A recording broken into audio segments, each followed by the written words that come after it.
कहानी की शुरुआत एक खतरनाक शख्स से होती है जो हाथ में तेज हथियार लिए पूरे फ्लोर पर घूम रहा था। उसी फ्लोर के नीचे एक कपल छिपा हुआ था जिनके बाकी दोस्तों को यह शख्स पहले ही बेरहमी से मार चुका था और अब अगली बारी इन्हीं दोनों की थी, जिसकी वजह से दोनों डर के मारे कांप रहे थे। अब कुछ देर तक छिपे रहने के बाद लड़के ने हिम्मत जुटाई और सोचने लगा कि अगर वे यहीं छुपे रहे तो देर सवेर किलर उन्हें ढूंढ ही लेगा। इसलिए उसने फैसला किया कि वह बाहर जाकर किसी तरह मदद लाने की कोशिश करेगा। इसके बाद वह धीरे धीरे अपनी छिपने की जगह से बाहर निकलता है और सावधानी से दरवाजे की तरफ बढ़ने लगता है। लेकिन जैसे ही वह कुछ कदम आगे बढ़ता है तभी अचानक किलर उस पर टूट पड़ता है। इससे पहले कि लड़का कुछ समझ पाता, किलर अपने तेज हथियार से उसकी गर्दन काट देता है और अगले ही पल वो उसकी कटी हुई गर्दन लड़की की तरफ फेंक देता है। जैसे ही लड़की यह डरावना मंजर देखती है, उसकी जोरदार चीख निकल जाती है। अब उसे समझ आ जाता है कि अगर वो यहाँ एक सेकंड भी और रुकी तो उसकी मौत भी तय है। इसलिए वह तुरंत अपनी जान बचाने के लिए वहाँ से भागने लगती है। लेकिन अफसोस वो ज्यादा दूर तक नहीं भाग पाती और कुछ ही पलों में वह खतरनाक शख्स उसे भी पकड़ लेता है और बेरहमी से उसे भी मौत के घाट उतार देता है। इस खौफनाक घटना के बाद कहानी का सीन बदल जाता है और अब हम मिलते हैं जसन और नताशा नाम के एक कपल से। उनके साथ मैक नाम का एक आदमी भी था जो जसन का बहुत अच्छा दोस्त था। तीनों मिलकर कहीं घूमने जाने की प्लानिंग कर रहे थे। तभी मैक एक अजीब सा आइडिया देता है। वह जसन से कहता है कि क्यों ना इस बार हम सब चार्लीज फार्म चलें, जिसे लोग दुनिया की सबसे डरावनी जगहों में से एक मानते हैं। मैक बताता है कि कई साल पहले उस जगह पर एक फैमिली रहती थी, लेकिन वो कोई साधारण फैमिली नहीं थी,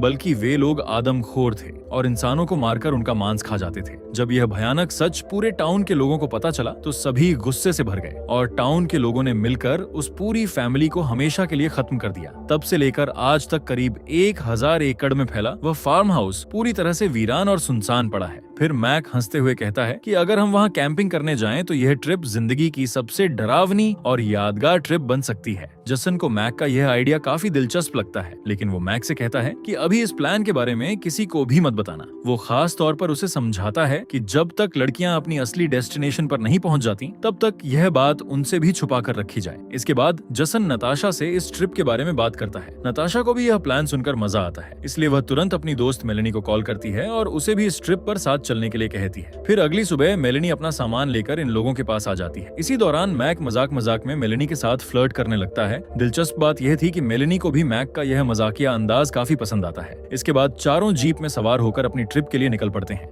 मस्ती जाक से भरा यह सफर काफी लंबा था और रास्ते भर सब लोग हंसी जाक करते हुए आगे बढ़ते रहते हैं। अब करीब 8 घंटे ड्राइव करने के बाद जसन बताता है कि रास्ते में कई जगह रुकने की वजह से वे अभी भी अपनी मंजिल से थोड़ा दूर हैं। इसलिए वे लोग एक पब में रुकने का फैसला करते हैं ताकि वहां जाकर चार्लीज फार्म की सही लोकेशन के बारे में पता लगाया जा सके, क्योंकि उन्हें भी उस जगह की सटीक जानकारी नहीं थी। पब के अंदर पहुंचने के बाद मैक आसपास के इलाके और उस फार्म के बारे में जानकारी लेने की कोशिश करता है। इसी दौरान उसकी नजर वहां बैठे एक बुजुर्ग आदमी ब्लू पर पड़ती है जो अपने दोस्त फ्रेड के साथ बैठा था। मैक उनसे बात करने लगता है, लेकिन जैसे ही वह चार्लीज फार्म का जिक्र करता है, ब्लू के चेहरे के भाव अचानक बदल जाते हैं और वहां का माहौल एकदम तनावपूर्ण हो जाता है। फिर ब्लू सख्त आवाज में कहता है कि उस जगह पर किसी को भी कभी नहीं जाना चाहिए, क्योंकि कई साल पहले वह खुद भी अपने दोस्तों के साथ वहां गया था और जो उसने अपनी आंखों से देखा था उसे वह कभी भूल नहीं पाया। ये सुनकर वहां का माहौल और भी गंभीर हो जाता है। तभी जसन की नजर नताशा पर पड़ती है और वह देखता है कि नताशा उनकी पूरी बातचीत बहुत ध्यान से सुन रही है। इसलिए जसन समझदारी दिखाते हुए फैसला करता है कि अब इस बातचीत को यहीं खत्म कर देना चाहिए। फिर वो तुरंत अपने दोस्तों से कहता है कि अब हमें यहाँ से निकलना चाहिए और फिर सबको साथ लेकर पब से बाहर आ जाता है। लेकिन अब तक दोनों लड़कियां समझ चुकी थी कि उनसे कुछ छिपाया जा रहा है। इसी बात को लेकर बाहर पार्किंग में उनके बीच बहस शुरू हो जाती है। तब मैक ब्लू के डर का मजाक उड़ाने लगता है। ये देखकर फ्रेड अपने दोस्त के बचाव में आगे आ जाता है। फ्रेड बताता है कि ब्लू का ऐसा रिएक्शन यूं ही नहीं था। असल में जब चार्लीज फार्म पर वह भयानक अपराध हुए थे तब ब्लू खुद वहां मौजूद था। ये बात सुनकर मैक और भी ज्यादा उत्साहित हो जाता है और अब वह उस जगह पर जाने के लिए पहले से भी ज्यादा बेताब हो जाता है। तभी फ्रेड उसे सलाह देता है कि अगर वह सच में समझदार है तो अपने दोस्तों के साथ उस जगह जाने से पहले ही यहाँ से वापस लौट जाए, क्योंकि वो उन्हें एक बहुत ही बुरी और खतरनाक जगह पर ले जा रहा है। लेकिन मैक ने फ्रेड की इस चेतावनी का भी मजाक उड़ाना शुरू कर दिया। ये देखकर फ्रेड का धैर्य टूट गया और गुस्से में आकर उसने उन्हें 40 फार्म तक पहुंचने का रास्ता बता दिया और कहा कि अगर उन्हें अपनी जान की इतनी ही परवाह नहीं है तो जाकर खुद ही देख लें कि वो जगह कितनी खतरनाक है। अब फ्रेड द्वारा बताए गए एड्रेस के मुताबिक 40 फार्म अभी भी उनसे काफी दूर था, इसलिए सब ने फैसला किया कि आज की रात वे लोग कई खुले आसमान के नीचे कैंपिंग करके गुजारेंगे और अगली सुबह वहां के लिए निकलेंगे। इसके बाद वे लोग आग जलाकर उसके आसपास बैठ जाते हैं। इसी दौरान नताशा एक बार फिर 40 फार्म जाने से मना करती है। उसका कहना था कि अब तक जितने भी लोगों ने उस जगह के बारे में बताया है सभी ने उसे बेहद खतरनाक कहा है, इसलिए वहां जाना सही नहीं होगा। लेकिन दूसरी तरफ मेलेनी की सोच बिल्कुल अलग थी। वो कहती है कि अगर वह जगह सच में इतनी डरावनी और रहस्यमयी है तो उसे खुद जाकर उस हॉरर हाउस को एक्सपीरियंस करना चाहिए। उसके मुताबिक बिना देखे किसी जगह से डरना सही नहीं है, इसलिए वह किसी भी हाल में 40 फार्म तक जरूर जाना चाहती थी। तभी मैक बातचीत के बीच कहता है कि अगर सब लोग सच जानना चाहते हैं तो वह उन्हें 40 फार्म की पूरी कहानी बता सकता है जो उसने अपने बचपन में सुनी थी। मैक बताना शुरू करता है कि 80 के दशक में जॉन और मेरेडिथ नाम का एक कपल अपने बेटे चार्ली के साथ उस फार्म हाउस में रहा करता था।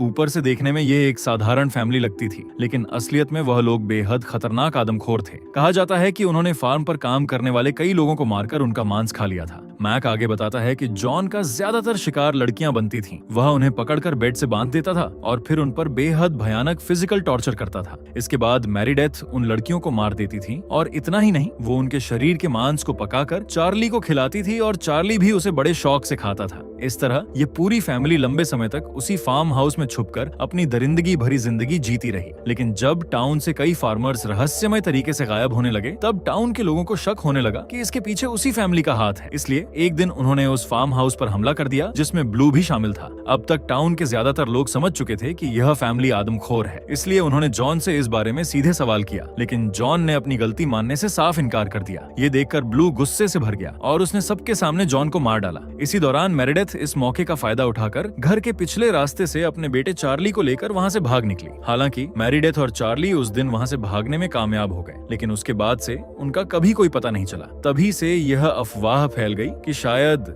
चार्ली आज भी कहीं जिंदा है। अब यह डरावनी कहानी सुनने के बाद नताशा के तो पसीने ही छूट जाते हैं, लेकिन मैक उसे समझाता है कि यह सब शायद सिर्फ एक पुरानी अफवाह हो सकती है, इसलिए डरने की कोई जरूरत नहीं है। इसके बाद रात किसी तरह गुजर जाती है। फिर अगली सुबह चार्लीज फार्म का सही रास्ता जानने के लिए जसन अपने दोस्त टोनी को कॉल करता है, क्योंकि टोनी उस इलाके के बारे में अच्छी तरह जानता था। लेकिन जैसे ही टोनी को पता चलता है कि वे लोग चार्लीज फार्म जाने की सोच रहे हैं, वह तुरंत उसे वहां जाने से मना कर देता है। लेकिन जसन ने तो वहां जाने की ठान ली थी, इसलिए वह टोनी से उस जगह की लोकेशन बताने की जिद करने लगता है। आखिर में उसकी जिद के आगे टोनी हार मान जाता है और उसे एड्रेस बता देता है। हालांकि लोकेशन बताने के साथ साथ वो उन्हें सावधान रहने की सख्त चेतावनी भी देता है। इसके बाद चारों लोग पूरे एक्साइटमेंट के साथ आगे का सफर शुरू करते हैं और कुछ ही देर में वे चार्लीज फार्म के पास पहुंच जाते हैं। वहां पहुंचकर वे देखते हैं कि फार्म के गेट पर ताला लगा हुआ है और आगे जीप ले जाना संभव नहीं है, इसलिए वे लोग जीप को वहीं छोड़कर आगे पैदल चलने का फैसला करते हैं। अब करीब 2 किलोमीटर पैदल चलने के बाद वे लोग चार्लीज फार्म तक पहुंच ही जाते हैं। फार्म हाउस की हालत बेहद खराब, लेकिन फिर भी उस जगह को देखकर वे सभी काफी उत्साहित हो जाते हैं और जल्दी जल्दी घर के अंदर दाखिल हो जाते हैं। अंदर चारों तरफ गंदगी फैली हुई थी। घर को देखते देखते अचानक उनकी नजर एक ऐसे कमरे पर पड़ती है जिसका दरवाजा लॉक था। ये देखकर उनकी जिज्ञासा और बढ़ जाती है और वे उस दरवाजे को खोलने की कोशिश करने लगते हैं। कुछ मेहनत के बाद वे दरवाजा खोलने में कामयाब हो जाते हैं। फिर जैसे ही सब लोग कमरे के अंदर जाते हैं, उन्हें वहाँ चार्ली के बचपन का एक पुराना टैडी बियर मिलता है। मेलेनी को वो टैडी बहुत क्यूट लगता है, इसलिए वह बिना ज्यादा सोचे उसे अपने पास रखने का फैसला कर लेती है। इसके बाद चारों लोग घर को और अच्छे से एक्सप्लोर करने लगते हैं। तभी जेसन घर के एक दूसरे कमरे में जाता है। वहाँ पहुँचते ही उसकी नजर जमीन पर पड़े सूखे खून के धब्बों पर पड़ती है, जिन्हें देखकर वह थोड़ा हैरान रह जाता है। असल में यही वो कमरा था जहाँ कभी एक लड़की को बेरहमी से टॉर्चर किया गया था। अब यहीं से कहानी हमें अतीत में ले जाती है। जब उस समय टाउन के लोग उस घर के अंदर दाखिल हुए थे तो उन्हें इसी कमरे में एक लड़की के बीच से चिड़ी हुई लाश मिली थी। इसके अलावा वहाँ और भी कई लोगों की डेड बॉडीज पड़ी थी जो सड़ी गली हालत में थी, मानो वे सालों से वहीं पड़ी हों। फिर जब टाउन के लोगों को मेरिडेथ और चार्ली वहाँ नजर नहीं आए तो उन्होंने दोनों को ढूंढना शुरू कर दिया और कुछ ही देर में वे लोग मेरिडेथ को पकड़ने में कामयाब हो गए। लेकिन उस समय चार्ली उसके साथ नहीं था। दरअसल मेरिडेथ ने पहले ही चार्ली को कहीं छिपा दिया था। फिर जब लोगों ने उससे चार्ली के बारे में पूछा तो उसने झूठ बोलते हुए कहा कि चार्ली 1 साल पहले ही मर चुका है। टाउन के लोगों ने उसके इस झूठ पर यकीन कर लिया और गुस्से में आकर मेरिडेथ को भी मार डाला।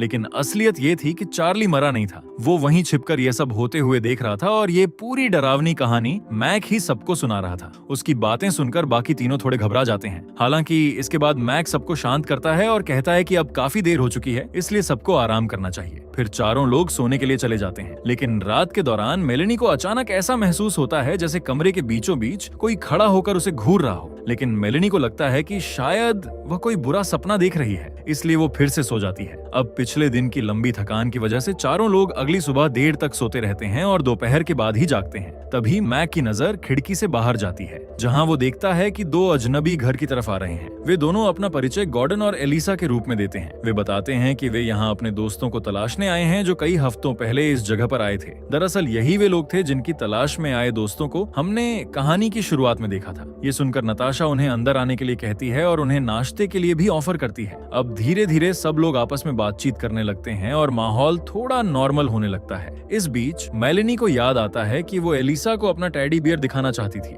लेकिन जब वो अपना बैग खोलती है तो उसे पता चलता है कि टेडी बियर वहाँ नहीं है। तब उसे शक होता है कि शायद लड़कों ने मजाक किया है। लेकिन जब वो इस बारे में जसन और मैक से पूछती है तो दोनों ही कसम खाकर कहते हैं कि उन्हें उस टेडी बियर के बारे में कुछ भी नहीं पता। तभी मेलेनी सबको बताती है कि रात में उसने कमरे में किसी अजीब इंसान को खड़ा देखा था। ये सुनकर बाकी लोग उसकी बात को ज्यादा गंभीरता से नहीं लेते और इसे सिर्फ एक डरावना सपना समझ लेते हैं। अब नाश्ता खत्म करने के बाद सब लोग तय करते हैं कि पूरे फार्म को अच्छी तरह एक्सप्लोर करने के लिए वे अलग अलग जोड़ों में बंट जाएंगे। साथ ही वे यह भी तय करते हैं कि शाम होने से पहले सभी लोग वापस इसी जगह पर मिलेंगे। इसके बाद मैक मेलेनी के साथ निकल जाता है। चलते चलते अचानक मेलेनी को किसी अजीब सी बदबू महसूस होती है और वह इसकी शिकायत मैक से करती है। तभी उनकी नजर पास ही बने एक गहरे गड्ढे पर पड़ती है। मैक झुककर उसके अंदर देखने की कोशिश करता है, लेकिन अंधेरा ज्यादा होने की वजह से उसे ठीक से कुछ दिखाई नहीं देता, इसलिए वे दोनों इसे नजरअंदाज कर देते हैं और वहां से आगे बढ़ जाते हैं। कुछ दूर चलने के बाद उन्हें एक छोटी सी झील दिखाई देती है। गर्मी और थकान की वजह से दोनों का मन करता है कि थोड़ा फ्रेश हो लिया जाए, इसलिए मैक और मेलेनी उस झील में नहाने चले जाते हैं। दूसरी तरफ एलिसा और गॉर्डन घूमते घूमते एक पुराने बार तक पहुंच जाते हैं। वहां गॉर्डन को गोदाम के बाहर एक कुल्हाड़ी पड़ी हुई मिलती है, जिसे वह उठाकर देखने लगता है, लेकिन वो कुल्हाड़ी काफी खतरनाक लग रही थी, इसलिए एलिसा उसे वहीं छोड़ देने के लिए कहती है। इसके बाद वो गॉर्डन को लेकर गोदाम के अंदर चली जाती है। अंदर उन्हें एक पुराना बिस्तर दिखाई देता है। उसे देखकर ऐसा लग रहा था मानो अभी भी कोई वहां सोता हो, लेकिन उन्हें इस बात का बिल्कुल भी अंदाजा नहीं था कि यह वही जगह थी जहां चार्ली रहा करता था। कुछ देर तक वहां देखने के बाद जैसे ही दोनों बाहर निकलने लगते हैं, तभी अचानक पीछे से किसी का हमला हो जाता है। यानी एक भारी कुल्हाड़ी सीधे गॉर्डन के सीने पर आकर लगती है और वह वहीं ढेर हो जाता है। और यह हमला किसी और ने नहीं बल्कि खुद चार्ली ने किया था, जो अब भी जिंदा था। अब यह देखकर एलिसा बुरी तरह घबरा जाती है और अपनी जान बचाने के लिए जल्दी से दरवाजा बंद करके गोदाम के एक कोने में छिप जाती है। लेकिन चार्ली दरवाजा तोड़कर अंदर घुस आता है। फिर कुछ ही देर में चार्ली उसे ढूंढ निकालता है। पहले वह उसे बेहोश कर देता है और फिर उसे जमीन पर लिटाकर बेरहमी से उसका सिर ट्रैक्टर के पहिए से कुचलकर मार डालता है। इतना भयानक काम करने के बाद चार्ली जोर जोर से हंसने लगता है, मानो वो अपनी जीत का जश्न मना रहा हो। उसी समय फार्म के दूसरे हिस्से में नताशा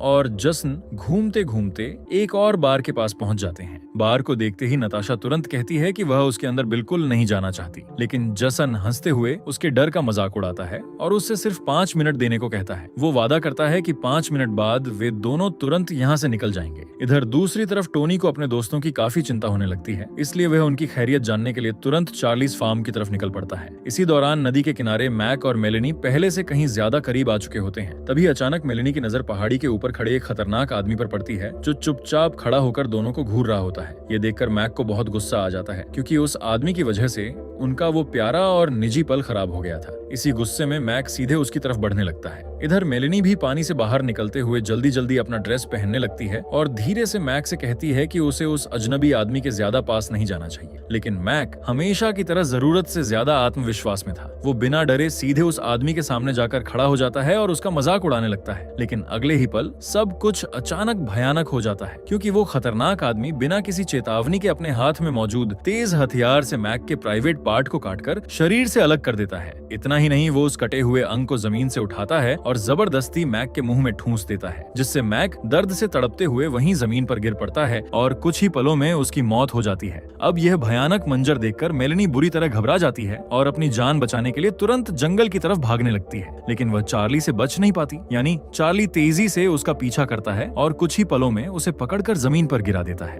इसके बाद वह बेहद बेरहमी से मेलेनी पर हमला करता है और उसका निचला जबड़ा उखाड़कर उसे मार डालता है। उधर उसी समय फार्म के दूसरे हिस्से में बारंट के बाहर नताशा इंतजार करते करते परेशान हो चुकी थी। जसन को अंदर गए 5 मिनट से भी ज्यादा समय हो चुका था, लेकिन वह अभी तक बाहर नहीं आया था। अब गुस्से और बेचैनी में नताशा उसे बार बार आवाज लगाकर बुलाने लगती है, लेकिन अंदर से कोई जवाब नहीं आता। इसी बीच टोनी भी फार्म के मुख्य घर के पास पहुंच जाता है और वहां से जोर जोर से जसन को पुकारने लगता है। उधर नताशा भी हिम्मत जुटाकर खुद ही उस बाण के अंदर जाने का फैसला करती है। अब अंदर घुप अंधेरा था। वह धीरे धीरे कदम बढ़ाते हुए जसन को आवाज लगाती है। तभी अचानक जसन सामने आ जाता है और तुरंत उसे चुप रहने का इशारा करता है। फिर वह जल्दी से नताशा को खींचकर एक टेबल के नीचे छिपा देता है और फुसफुसाकर उसे बताता है कि वे दोनों यहाँ अकेले नहीं, उनके अलावा भी कोई इस बार के अंदर मौजूद है। मगर नताशा को लगने लगता है कि जसन फिर से कोई बेवकूफी भरा मजाक कर रहा है, इसलिए वह गुस्से में जोर जोर से बोलने लगती है। पर उसे बिल्कुल अंदाजा नहीं होता कि चार्ली सच में उसी बर्न के अंदर मौजूद है। अब नताशा की आवाज सुनकर चार्ली भारी कदमों के साथ उनकी तरफ बढ़ने लगता है। यह देखकर जसन घबरा जाता है और तुरंत नताशा का मुंह दबा देता है। फिर जैसे ही चार्ली वहां आता है, नताशा को जसन की बात पर यकीन हो जाता है और दोनों टेबल के नीचे बिल्कुल खामोश होकर छिपे रहते हैं। अब चार्ली कुछ देर तक इधर उधर देखने लगता है और लगभग उन्हें ढूंढ ही लेता,